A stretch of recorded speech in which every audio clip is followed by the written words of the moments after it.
We've got a Scotts EvenGreen Drop Spreader here. I'm going to show you how to strip it down for servicing or to replace any worn parts. First, we're going to remove the micrometer. Unscrew the micrometer cable and spreader setting from its housing at the on-off control lever. Unscrew the micrometer cable from the hopper end.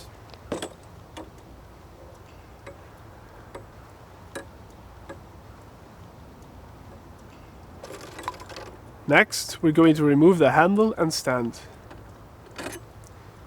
Unscrew and remove the wing nuts and bolts on the handle. Then, unscrew and remove the wing nuts and bolts where the handle attaches to the hopper. Now we're going to take off the wheels. First, you want to use a screwdriver to flip off the hubcaps.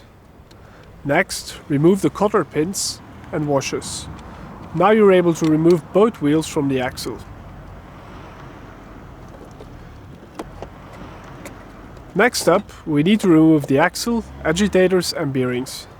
Pop the hopper on its side and pull the axle out. This now releases the two parts of the agitator and bearings.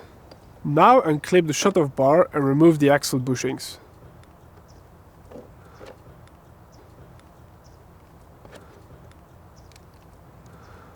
The last thing we need to do now is to remove the spring.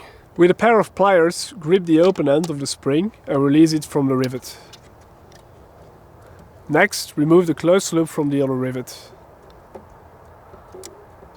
All parts are now free to be cleaned and lubricated and replaced if needed. To reassemble the spreader, just follow these instructions, but in reverse order. Make sure you thoroughly clean and dry all the parts of the spreader before reassembling. To check the calibration, do the following.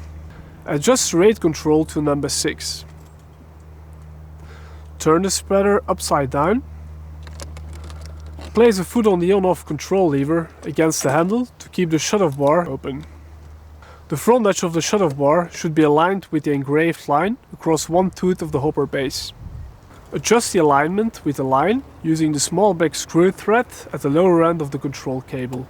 Tighten the cable until the wire is taut and the edge of the shut-off bar is aligned with the engraved line.